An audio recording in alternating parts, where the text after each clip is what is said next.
Hi everyone, a really warm welcome to my channel, Nelly the Narcissist. Thank you so much for joining today, and thank you to everybody at home that is supporting me in all of the ways that you do.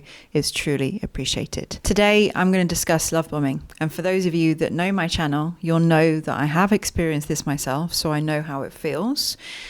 And I also know exactly how this sets you up emotionally, mentally, and spiritually for narcissistic abuse. And I want to actually unpick what's happened to you, because many survivors, they ask themselves the same things. How did I get here? Because I got no idea. It started so well, and suddenly I found myself entrapped inside this hell, acting in ways that wasn't me, and yet I allowed myself to be made powerless and subordinate by an absolute tyrant, and I've got no clue how I let it happen to the extent that it did.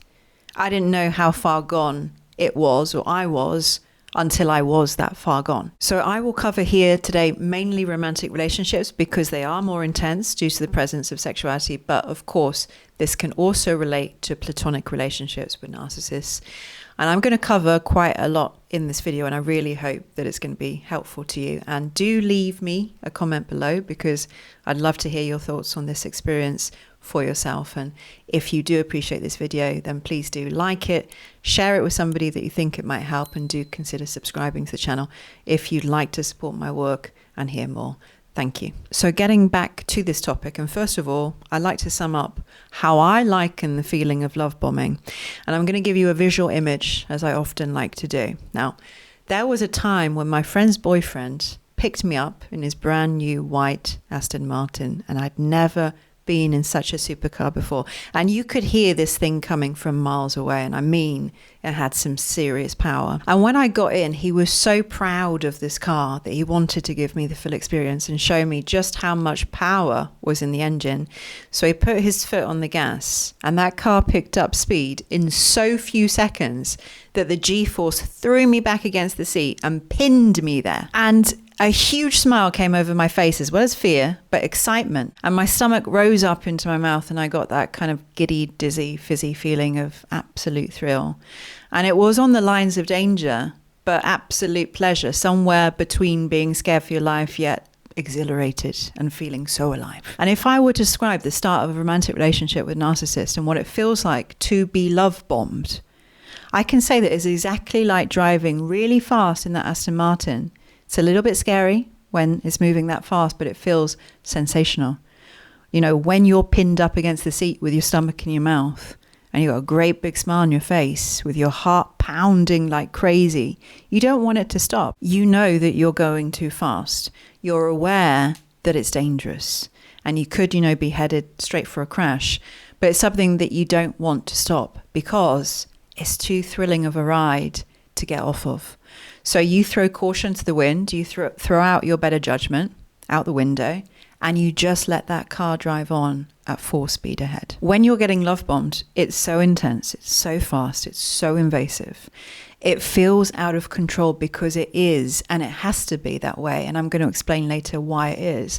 But let's go back to the Aston Martin for a second. When you're going so fast, and this could also be a roller coaster ride, there is a huge element of danger that produces this exceptional thrill. And people experience this the same when they're really afraid, for example, watching a horror film, getting frightened. What happens with all of this is there is a physiological response, and it gives us an adrenaline rush. And we know that people can become adrenaline junkies. This is real life addiction. So the love bomb is all about chemical release, and so much is going on a physiological and biochemical level. And this will all later become the trauma bond, because a large part of it is biochemical. It's an addiction to an abuser. And your adrenal glands around a narcissist are always going to be highly activated. They're never, ever going to have a chance to rest. And this obviously can later lead to serious health issues if you have longer term exposure to a narcissist in your life. Because, this is stress. This is the effect of continuously being in a trauma response of fight or flight. It can really destroy your nervous system, and it can lead to all manner of illnesses. In the love bomb, it's the chemicals that are flooding your brain and body. You are so high, you couldn't get any higher. You're literally on the ceiling. And if the ceiling wasn't there, you'd be in the sky. And of course, it feels like love, and you think it's love, and you really hope it's love. You can't imagine this being anything else. But The problem is we get from an early age through films, etc., that love is meant to feel that way. It's that giddy feeling, it's passionate, it's out of control. And although, yeah, there can be an element of this in a healthy relationship when you fall in love between, two healthy people. But when a relationship, particularly romantic sexual relationship, starts off so fast, it comes with a real danger because you don't know who you're getting involved with. And even if you're getting involved with a healthy person, you still have no idea if you're compatible in any way, shape or form. All you know is that chemically there's a match. There's some kind of chemistry. And when you've got that, obviously there's going to be a big crash boom. It doesn't mean that it's going to be good for you though, but it will be thrilling probably at the start. And I remember a concerned friend of mine when I was in the love bomb with the narcissist and we just met. She said to me, you are hurtling. You're hurtling. You're going so fast. You're out of control.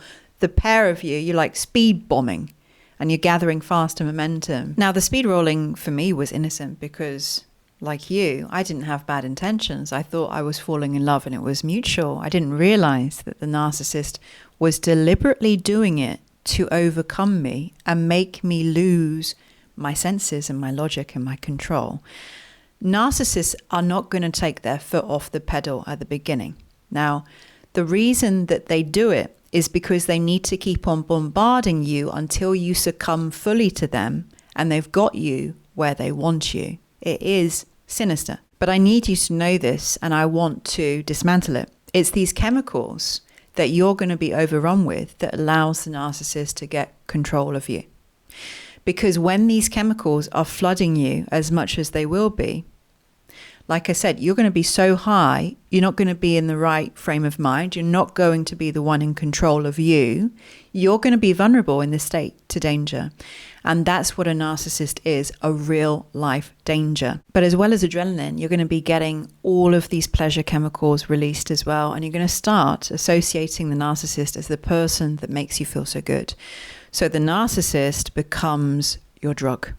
And a big part of the dismantling that I want to do for you right now, whether you've been addicted to a narcissist or if you still are, is to tell you that the narcissist was never as important to you as what you were trained chemically to believe. And what I actually mean by this, when experiences that we encounter are very intense and they create those chemical and physiological reactions within us, it amplifies the emotional response. And then our brains consider that the person that's creating all of this to us must therefore be very special and very important. Quite simply, narcissists change your brain chemistry, which will serve them. And this all begins with the love bomb and idealization phase. It's this that sets up the abuse, and it's why people don't leave when it gets abusive. And this chemical addiction and this first phase that starts off the trauma bond is something that I think is not fully taken into account when people consider narcissistic abuse, because many people say to you, why didn't you just leave? And they're not understanding, as victims and survivors of abuse often don't understand themselves, just how biochemically trained and enmeshed you have become with your abuser. This isn't just mental and emotional. This goes very, very deep to the chemical and cellular level of your being. That's why you can feel them so inside of you. And this is why narcissistic abuse is such a violation. It is a violation of who you are as an individual. It crosses spiritual territory as well. Nobody's got the right to cross that line and invade and take you over in the way that they do. But this is one part of the love bomb. It's going to flood you with a chemical high. And I believe that if you can affect and be the controller of somebody's chemicals, then you're going to be able to take power over them. And you're going to hold the reins of control. And it starts with that high. So the narcissist can build you up like crazy to ridiculous heights. And then once they have you in their snare, they're going to really enjoy tearing you down piece by piece and trashing you. But you see, at this point, you're going to accept the abuse because you are chemically addicted to them on a physiological level. They're in control of your mind and emotions completely. Because at the start, they won your trust by presenting as such a loving, honorable, virtuous person. And we tend to let people close to us that seem to like us and love us, of course. We don't perceive them as the threat that they are. We think they are kin. We consider them our ally, our confidant. We never think that they're doing all of the maneuvers at the start to actually get in to harm us. And so at the beginning, the love bomb, as great as it feels, is really criminal. And this chemical addiction that is created to the narcissist is set up, like I said, by the love bomb. The narcissist becomes your drug and the administrator of the drug, because remember, they know they've got it and they can withhold it from you for their own, obviously, power and control, which is one tactic that all narcissists use later down the line. But in the love bomb, it's all about setting up the right chemical environment for you to be overrun with feel-good chemicals and looking to the narcissist to be the one to supply you with that high. They want you going to them and associating them with this, and slowly or quickly, because it doesn't take long, before they can make you dependent on them. And what starts off as something that feels good and is pleasurable and fun quickly turns into an addiction that you're no longer in control of. You know, that's an addiction. Do you remember that song by Aretha Franklin, Dr. Feelgood? Well, narcissists, they actively establish themselves as your Dr. Feelgood, and people can easily become addicted and rely upon, you know, their admiration and their validation that they get used to as the norm. So the narcissist baits you and then switches, because they are not the beautiful, loving, kind, intentioned person that they set themselves up to be in the love bomb. They actually want to do you serious harm. But going back to what I previously said, we really have to get it out of our group consciousness that that is love, because it's not. And I've said in other videos about red flags that if something, and I mean if someone, is coming towards you too fast in the beginning, it's a huge red flag. You need to ask yourself, why are they moving so fast? What's the urgency? It's the urgency that's the red flag, and that energy of bombardment and invasion. Why is the person flooding you and attempting to take you over? You know, if you've recently met somebody and they're professing to love you so much, they can't really. Maybe they're infatuated, but how can you really love somebody that you don't know? You can't. You have to get to know somebody. You know, love is something that develops over time, and it gets deeper as you develop a closer connection. Narcissists, they take these words that a lover might say, I want you, to a much darker level, because when a narcissist wants you, they want to take full possession of you. They want you to lose yourself and submit to them and allow them to take control of you. And not only this, but they want to sink their fangs in you, because that's the other thing to know about them. They feed off of people, and they're going to drain your energy and life force that I speak about all the time. They want to weaken you.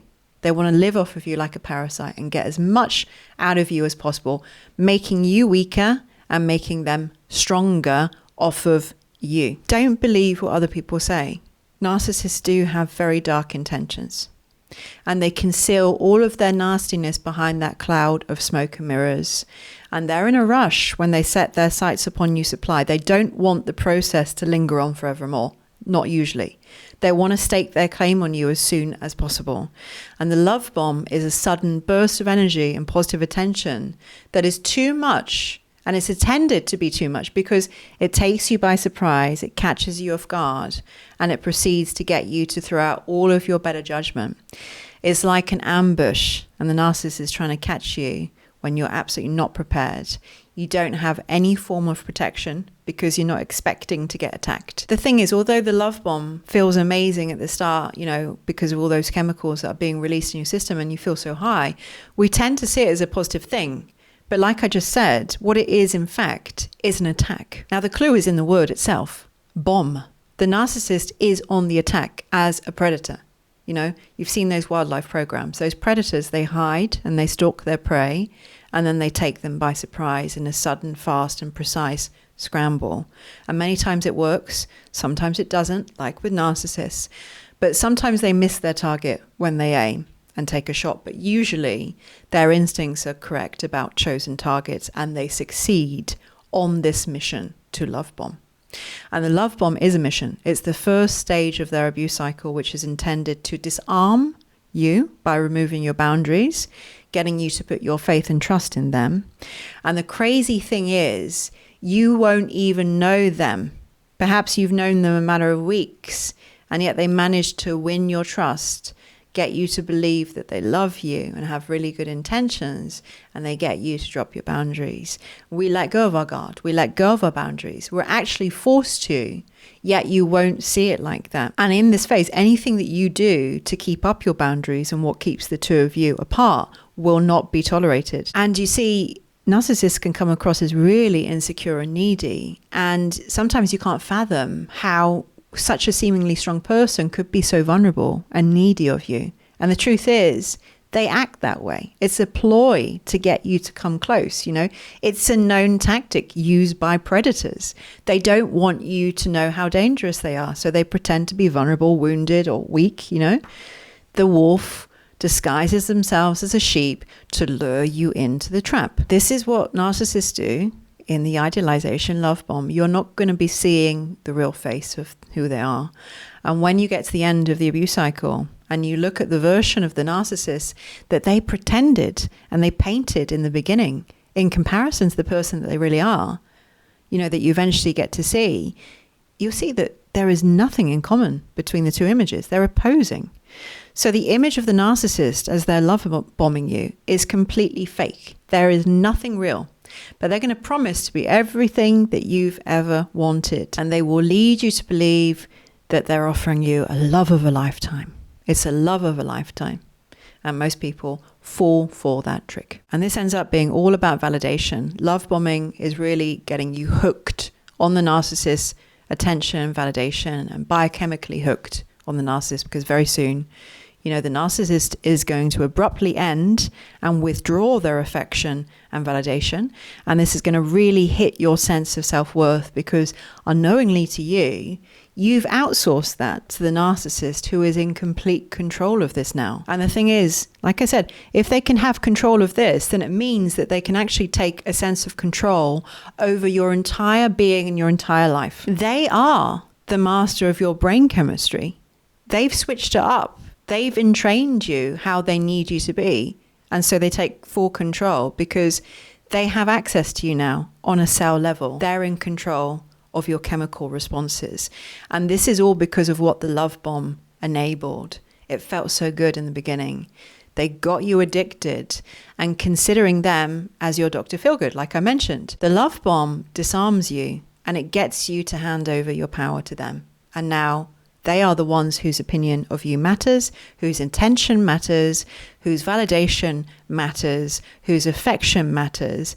And what do they do once they know that they have this kind of power?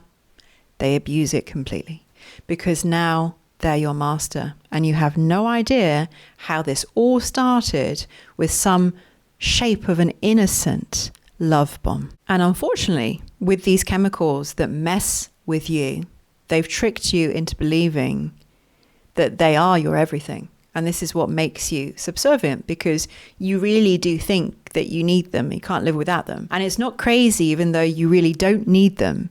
But you see, it's biochemical. Biochemically, you're now addicted. They're actually your stressor. And, you know, your body and brain tells you that you need that chemical release because life can feel very boring without them around. And this is actually the problem. They've trained you to think of peace as boring and trauma and terrible conditions as stimulating and enjoyable somehow. They flipped it all around. And this is part of the rewiring that needs to be done after narcissistic abuse. And of course, breaking the addiction to them, that is the trauma bond. Let's not forget another key signature of the love bomb, and that is the narcissist's possessiveness and seeming sexual jealousy over you. They are extremely possessive and they want you all to themselves. And they also become very jealous if you have other people in your life. You know, the narcissist is jealous about anyone. And this can add to the chemicals that you experience in that love bomb, because you can feel so wanted, so special at the start. You really feel like they want you like no other person's ever wanted you, and it makes you feel on top of the world. You often won't see the red flags hidden within this and the sinister level, but they're wanting to claim you as theirs. And they do have a lot of possessiveness over people that they consider their supply sources. You aren't even supposed to be your own person. But what this jealousy and possessiveness eventually does is push you closer to the narcissist, because first, it feels good to be wanted. And secondly, you think that they're insecure. So you're going to often start isolating yourself and spending more and more time with Dr. Feelgood as they get you more and more dependent on them for those good feels. And you can really feel close and bonded in a really beautiful way. It's designed to capture you. And then once you're captured, this is when the nightmare will begin. And you're going to start, to be picked at and broken apart. From your once idealized image and all the ways that you were everything to the narcissist, you're going to start to be shown how worthless you are in their eyes. But they know that they have to positively, intermittently reinforce you occasionally. So they're going to approve of you sometimes, but their approval, is dependent on you serving them and doing what they want you to do. And that's the only way to win their approval then. The love bomb set you up chemically to be their servant to a master. And yet you would have had no idea, because at the beginning, it felt like you were the one on the pedestal and the narcissist was even pretending to serve you. They seemed to admire you so much. It was such a wonderful feeling to have that attention and to feel like you were being seen for who you really are and loved for who you really are. And yet it was all a lie. And the love bomb, it served to entrap you into the service of the narcissist. But it's the chemicals of the love bomb and that entire idealization phase that's so essential for the narcissist cycle to be a success. The narcissist needs you to take the bait. They need to make that hook very appealing and pleasurable for you to get on. Now, there are some schools of thought that don't believe that narcissists know what they're doing, and they say that the narcissistic abuse cycle, that starts with the love bomb, then it goes into devaluation and discard, is unconscious for the narcissist. They really don't know what they're doing. However, I believe that they know exactly what they're doing and they're fully conscious. Otherwise, they wouldn't be wearing such a mask. They wouldn't feel a need to switch as soon as they know that they have you where they want you. And they wouldn't take so much pleasure in the process of tearing you down to nothing. They know that they've built you up as high as possible at the beginning. It's been them to do it. And because it's been them to do it, they know they're the only ones that can take a sledgehammer to their own creation and destroy it. And there is sadistic pleasure involved with this. I'm not saying that the narcissist doesn't have any feelings for their objects of desire. Sometimes narcissists, they do think that they love people, but obviously how they treat their so-called love objects, or anybody for that matter, is far, far, far away from what love really is. So I believe it's more appropriate to consider that narcissists, they form attachments to certain people, and they also get a lot of supply themselves in the first phase of the love bomb. They give you a taste of narcissistic supply for them, and they get a lot of supply from you too at this start. So they get high as well as you. But that level in any relationship, it can't continue that way, because the newness and the excitement inevitably wears off, and then reality begins to hit as you get to know each other more. And I do believe that narcissists are aware that people eventually see behind the mask and end up leaving them. Usually, that's the pattern. Once people find out who they really are and how abusive and how dangerous they are, they rightly leave and they save themselves. And narcissists, they fear abandonment a lot, which is why I believe they discard first. And it's also why they do all in their power to get you so chemically dependent on them and codependent. Because the narcissist is the ultimate codependent and needs you for their own survival. So the process of creating a symbiotic relationship will make it more unlikely that you're going to leave when things get abusive. Now, I don't know about you, but I love fast cars and I love being pinned back in my seat in that Aston Martin. It was a lot of fun, but I can honestly say that I don't ever want to feel that way in a romantic relationship at the start. And if I was ever going to be feeling that way again, having been through narcissistic abuse, I would want to slam on the brakes, and I would, because that would be a red flag. And I prefer now love and connections that make me feel deeply secure and safe and at peace, and where I don't have to forfeit losing myself. This is love. Love is deep peace. Love won't ever seek to take you away from yourself. Sure, with the right person that's healthy, you could get a little bit high at the start, but your feet will remain on the ground, and the other person will not insist that they come off of it like what a narcissist will, because they don't ever want you standing with your feet on stable ground. Narcissists never do. This is the major difference. Starting intense sexual and romantic relationships with people that you don't know is always going to be a dangerous thing. It's not smart because it rarely leads to love. We have to get to know the person that we're getting involved with, especially if you're thinking about having a relationship with them. Then get to know who they are. What are they like? See them in different environments. Spend time with them and take it slowly. If you rush the beginning, you may find, that you're involved with somebody emotionally, mentally, and spiritually that you wish that you'd never, ever got involved with, but it's too late. Damage is already done. And when it comes to narcissists, they have to rush you. They're never, ever going to take it slow. That's why it's a love bomb. It targets you. You're going to be under attack. Because remember, they don't have the capacity to really connect with people. They're incredibly superficial since there's no love or empathy within them. So they are not going to create deep relationships or loving connections with anybody. So the only cheat that they do is through chemicals, and it's through the trauma bond. So that was absolutely everything that I wanted to share in today's video, and I hope that it's been helpful. Let me know what you think by dropping me a comment below. For now, thank you so much for watching. Take care, sending love, and I will see you all again next time.